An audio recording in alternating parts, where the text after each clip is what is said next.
lagi scan bersama Bung Firdaus Ilyas. Iya, berjumpa lagi kita, Bung Meldi Rendra.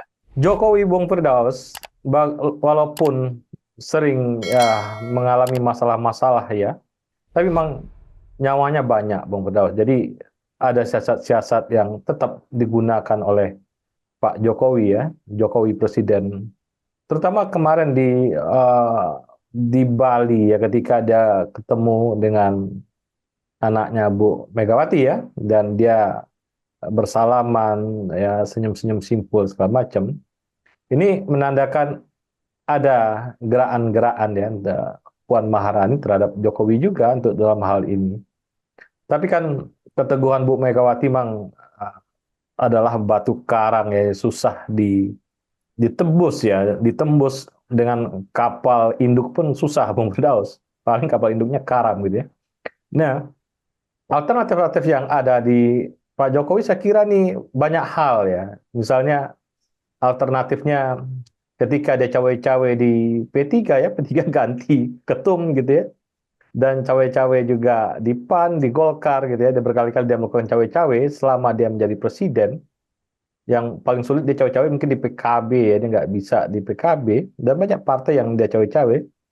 Ada peluang juga nih, kalau pada titik-titik tertentu, Pak Jokowi bisa juga melakukan cawe-cawe di PDIP Bung Firdaus ya, pergantian ketua umum segala macam, yang dulunya ketika cawe-cawe itu dilakukan oleh Soeharto ya, Presiden Orde Baru, dan waktu itu kan gagal ya, sehingga Suryadi, grup Suryadi, grup Megawati ini ada, kemudian inilah yang mempercepat jatuhnya Soeharto, dan saya kira berapa pengamat mengatakan ini karma. Jadi kalau Bu Megawati diganggu itu akan muncul karma seperti karmanya Pak Harto misalnya. Dan kita nggak tahu nih sesakti apa Jokowi dalam urusan PDIP ini. Iya, menarik melihat sepak terjang Pak Jokowi di dalam transisi kepemimpinan memasuki masa pensiun sebagai presiden gitu dalam 4-5 bulan ke depan gitu ya. Apakah juga memang Pak Jokowi memiliki satu orang bicara dalam sisi realita politik apakah Pak Jokowi juga memiliki daya tawar yang kuat terutama di dalam efek politik gitu ya berkaitan dengan partai politik. Nah, kalau kita lihat yang saat ini yang masih agak menjadi pertanyaan publik adalah apakah juga Pak Jokowi bisa melakukan tanda kutip ya perdamaian dengan partai pengusung yang lama PDIP begitu.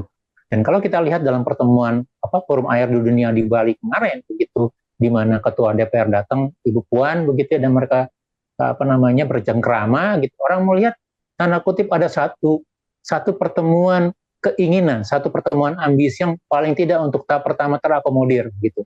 Satu sisi kalau kita lihat dalam sikap PDIP apakah akan menjadi beroposisi atau di luar pemerintahan Prabowo Gibran atau mengambil segmen tertentu bagian dari pemerintahan misalnya gitu.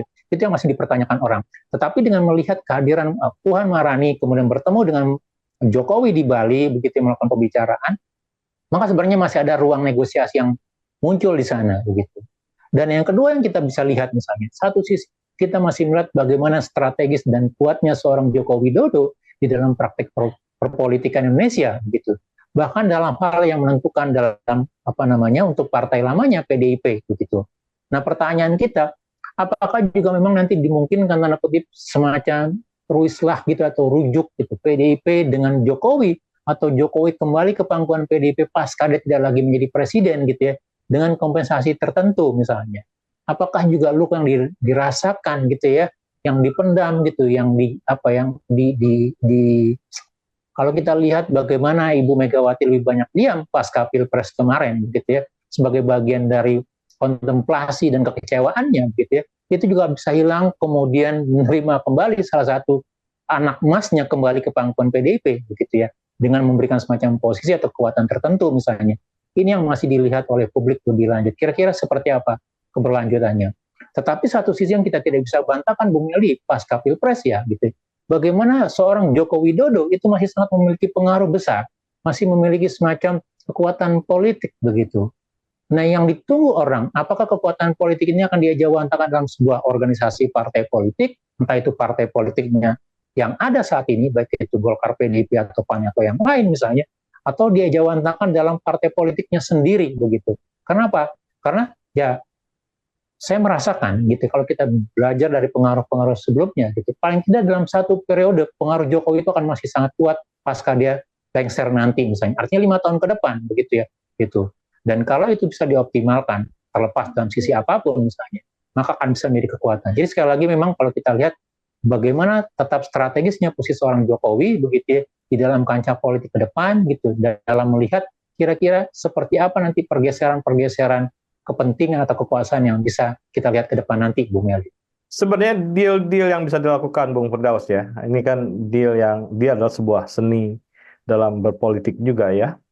Bahwa pilkada ini bisa menjadi sebuah deal baru ya. Jadi kalau Gerindra, PDIP, dan Jokowi sebagai entitas politik baru ya, personal gitu. Kalau dia Gerindra dan PDIP misalnya sepakat, Gerindra dapat porsi besar di tingkat nasional, tapi di tingkat lokal Partai Gerindra dan PDIP, kalau Pak Jokowi kan partainya yang bisa dia bikin dibuat manuver buat dia adalah mungkin Golkar dengan PAN misalnya ya, dibikin skenario sehingga pilkada tingkat 1 atau pilkada 2 ya, pilkada provinsi atau pilkada kabupaten kota tuh PDIP dikasih ruang lebih banyak, Bung Firdaus ya. Ini cara pintu masuk agar ini menjadi deal baru gitu. Sehingga di tingkat daerah lokal itu lebih banyak PDIP-nya, nasional tetap Gerindra gitu ya. Dan saya kira ini adalah pintu terakhir ya, atau saya bisa bilang ini adalah makan malam terakhir Jokowi yang bisa kita perjuangkan ya, diperjuangkan oleh krisis-krisis politik elit ini, sehingga pembagian-pembagiannya akan lebih baik gitu dengan pembagian nasional, pusat, lokal, daerah, Bung Firdaus. Iya betul. Jadi kalau dilihat dalam sisi pembagian politik atau kira-kira momentum apa yang bisa merukunkan atau membuat semua orang senang begitu ya. Karena sekali lagi yang sekarang yang masih dalam posisi tidak senang kalau kita katakan dalam pembagian atau arah politik Indonesia hanya 2 partai. Dan salah satu partai terbesarnya adalah PDIP dan satu lagi adalah PKS, Bung Meldi. Sisa partai politik yang lain sudah kira-kira sudah punya bayangan lah. Kira-kira 2024 nanti atau nanti di pemerintahan atau di kabinet nanti mau jadi apa, di mana posisinya. Termasuk untuk P3 sendiri yang nampaknya gagal di dalam sengketa pileg di MK, Bung Meldi. Tapi dalam sisi lain, mereka sudah punya pijakan untuk jalan ke depan. Tetapi bagaimana dengan PDIP misalnya, atau dengan PKS, terutama PDIP gitu ya. Apakah sebagai pemenang pemilu legislatif, kemudian memiliki saham terbesar pada diri seorang Jokowi, begitu ya, akan bisa menerima posisi dari skenario, ya artinya hasil akhir politik Pilpres 2024, begitu ya, kira-kira apa yang menjadi pelipur lara dari PDIP misalnya. Dan saya pikir gitu ya, kalau memang nanti bisa dikonsolidasikan gitu ya, kalaupun nanti PDIP tanda kutip mendapat ya artinya rujuk kembali dengan Jokowi, kemudian mendapat semacam endorse atau apa ya, dukungan secara personal dari Jokowi, dalam hal ini dengan memungkinkan mereka maju dalam penetrasi untuk pilkada, terutama gubernur gitu ya. Kalau kita lihat misalnya untuk Pulau Jawa atau Sumatera, paling tidak Pulau Jawa lah Bung Meldi gitu ya, mulai dari misalnya Jawa Tengah, kemudian Jawa apa ya DKI Jakarta misalnya, ataupun juga Jawa Timur misalnya begitu ya gitu. Itu juga akan menjadi semacam bisa saja menjadi pelipur lara untuk PDIP. Artinya seperti yang Bu Mel dikatakan tadi begitu. Di dalam level nasional kita katakan Gerindra dengan Prabowo sebagai bagian dari sentralnya, tetapi untuk level pilkada, untuk Pulau Jawa misalnya atau pulau-pulau yang lain misalnya, itu diberikan kepada PDIP semacam kompensasi gitu ya, obat sakit hati mereka karena ditinggal oleh salah satu apa namanya putra atau tokoh yang mereka besarkan gitu. Tapi ya kita lihat seperti apa nanti gitu. Karena sekali lagi skenario itu mungkin terjadi. Kenapa?